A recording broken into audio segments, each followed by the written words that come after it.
Hello and welcome back to Rage Gaming and more Arc Raiders. I've been farming some big Arc to get to level 75, as you can see, almost there now, and I've learned some of the better strategies for this concept. So I want to update you guys on different methods I'm using with Arc and how you can control and interact with them in some pretty impactful ways. Whether it's just better and more efficient, or just interesting options where I'm trying not to regurgitate just the same information that's being repeated everywhere, so I will try to avoid anything I think you already know. So, this will focus on solo strats as much as possible. I'll mention the group strategies just in passing, but let's get into the meat of something that I think a lot of people need to just sort of swallow, which is that going to traders, going to the gun shop and buying one hullcracker every day for 30k is kind of a required thing if you want to get to 75 anytime soon. It is simply the most efficient and effective way to kill big Arc and works against all of them so hilariously effectively, including the queen, for 100 damage a single shot. And you can buy the launch ammo here infinitely with no reset. It's really not that bad to die and lose your hullcracker. Since you can buy another one tomorrow and they're becoming more common, you might just find them off players. On top of that, obviously when you complete the quests associated with it, you can then unlock crafting for the hullcracker and the ammo as a way to avoid direct money trading. But really, 30k and then say between 15 and 20 for the ammo is 1 or 2 money runs. And the result could be many runs back to back if you have good success farming big Arc, which then pays for the runs itself, gives you incredible materials for crafting and upgrading, and then the incredible XP at the end. It's amazing. Whether you're doing it solo in a group, you need to be doing this as often as you possibly can if you're not currently level 75. And certainly if you still haven't got Security Breach. Now, speaking of investing more in your runs, let's talk about the photoelectric cloak and also the snap hook. The photoelectric cloak essentially allows you to be invisible to Arc, which obviously as a rocketeer's passing over you can be a lifesaver. I've used this to straight up walk past the queen, onto the harvester, past the rocketeer and a few wasps, crossing through an incredibly dangerous part of the map where no one's willing to go unless they're going for the fight, certainly not in solos, right under the harvester and past it. Kind of an amazing thing. Then let's talk about bombardiers as well. Bombardiers aren't armored, they're very weak and exposed, but in solo, actually getting the damage off before you start getting blasted is the thing that holds you back from killing these things.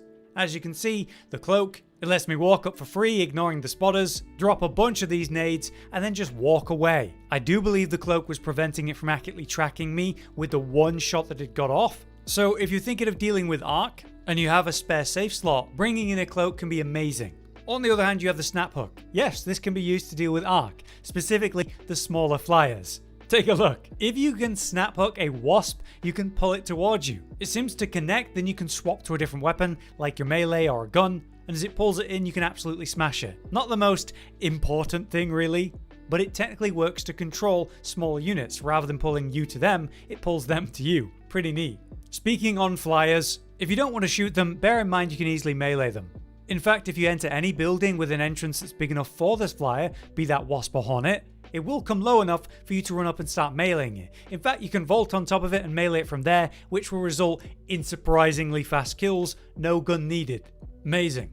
Next, I want to talk about light impact grenades and how they're ridiculously good for your Hornets and of course your Wasps. I try to bring 5 of these every run because if I'm dealing with a player they're corner holding me, which is super common, I drop it on them and force them off their hold. But this is also a one shot for a Wasp if you slap it into it, or for Hornets you need to throw 2 of them, but it takes them out really quick. And in this situation where you're being pressed by a player and then a Wasp or Hornet comes up on you, it could really change the situation. When it comes to tiny Arc like your ticks and pops, there's kind of one simple tip, which is when you're exploring a new area, have your gun in your hands. I've had to hammer this into a few of my friends repeatedly until they're now doing it, because they would regularly walk into a building or just go up a level in a building they're already clearing, bump into a pop or whatever and get slapped. It's so easy to have your gun in your hands, and yes, you're slightly slower, but when you're in a building you've not full cleared, you should have your gun in your hands. Irrelevant of Arc, could be a player in there. But did you know if you got balls of steel, you can actually melee pops as they run into you? It seems like any damage that blows up a pop in time will stop the explosion that follows from actually hurting you. So in a pinch, you could pull out your weapon and just swing. For flamers, I've got a simple but important tip that I've only just started really doing myself, which is basically letting them roll right up to me. Then they expose themselves, revealing the unarmored core, and then any ammo type really will destroy it. Even light ammo like a kettle, it took like 2-3 shots and it blew up. As long as you roll back after the initial explosion, you outrange the fire before it can spread to you, even at point blank. It's the fastest way to deal with them. Let's talk about surveyors. When you blow up a surveyor, there's this comical amount of pieces that come out of it. And since it's sort of a higher tier arc, as it were, there's that chance of a blueprint in its loot pool. Because there's so many individual plates to drop from these things, if you destroy it all in one place especially, you get to loot all of these really quickly and roll the odds of blueprints. It's pretty commonly known then that they're a great source for it, but they're hard to find and farm. Some information to deal with them though, as it is covered in armor, you will want heavy ammo or explosives to break through that. In this scenario, you can catch them surveying. This exposes them, allowing you to deal big damage in a single hit, but as you can see, it's not a one-shot. So if it does it from far away and it's exposed, you can just take that shot quickly, then hunt it down. When chasing surveyors, they will calm down if you stop being aggressive to them and stay out of their pretty large awareness range. Otherwise, obviously as usual, throw a showstopper at it and then throw sticky grenades or heavy grenades. Between 2 to 3 will do the job, with heavy grenades and trigger grenades in particular. In fact, with trigger grenades, you can attach them to it, then blow them up after. Okay, I want to talk about bastions and bombardiers. As we all know, they're covered in the yellow spots, or the legs and the back, those are the clear weaknesses. You can shoot these with actually a lot of different ammo types and still have impactful damage, not just heavy, since those aren't armored spots. But you need to land burst on these to have a relevant result. That's why the battery on the back is kind of bait for a solo player. Yeah, if you break the back battery, it's basically a win. In a group, that's painfully easy. One player goes to one side, the other's on the other. One player shoots, gets aggro, the other player shoots the battery on the back, and that's it, repeat. You can literally do it with a rattler level 1. Solo though is another story. Blur grenades do turn it around for you, but they don't last long enough. What you need is hard stuns and CC. Sure, a showstopper will work for this, as well as a jolt mine. But the truth is, breaking one leg will cause a long stun like a showstopper, so you don't necessarily need it.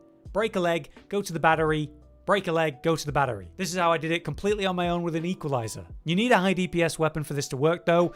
Bobcat, Sticher, Torrente and more, these will work in those brief stun windows. Otherwise, if you put yourself in a position where there's no cover, this is bait and you'll die. So honestly, you can keep it really simple. Any hard cover that lets you swing, say left or right, lets you solo this thing really well. This also works from up above, as long as you're able to peek it from a slightly different angle on the initial peek. And with the third person and its legs sticking out to the side, you can shoot its legs while it's full machine gunning at you, and it can't hit you while you hit it. So the battery, as nice as it is, isn't make or break. To speed up the process though, I recommend burst if you're especially solo. The longer you do this fight, the more likely someone's going to interrupt you. So 9 to 12 snap blast grenades would be devastating. 6 trigger grenades and 3 snap blasts will fully kill a bombardier on your own from 100 to 0 with no special aiming involved. Same concept works for heavy grenades in place of the triggers. And all of this is even easier if you're firing launcher ammo via a hullcracker, of course. In regards to bombardiers then, even though they have no armor and are way more vulnerable, you need hard cover above you rather than in front of you. If you don't have that, it's an unbelievable risk and I don't recommend it. In a group, this is a joke. Focus fire the same leg on the opening and then that'll get stunned, and then you can just kill the bombardier, it's that easy. But in solo, we have something to talk about. Your goal is to stop it from firing before killing you. So you need burst. To do that, you need to sneak up close to the bombardier and end the fight before it really begins. This could be 6 heavy grenades. Or 6 trigger grenades. That's all it's going to take. Don't undercommit because you have this opening window to kill it. And if you miss that, that's it. So again, you can see me using the cloak to close the distance. You could do this if the spotters aren't in the way. Get close, dump the nades, swap to the next 3, dump the nades, and that's it, the fight's done. Even in this situation with a load of wasps and hornets, and player attention because I'm in the open. Yeah, snap blast can work, but you'll need to bring like double the amount, 12 of them. Whatever it is, you have to do it quickly before it can really start firing. So that's why I really like the photo cloak for hunting these specifically, if that's what you want to do. But God, are these easy in a group or using hullcrackers. Okay, rocketeers. The aiming on these things is brutal.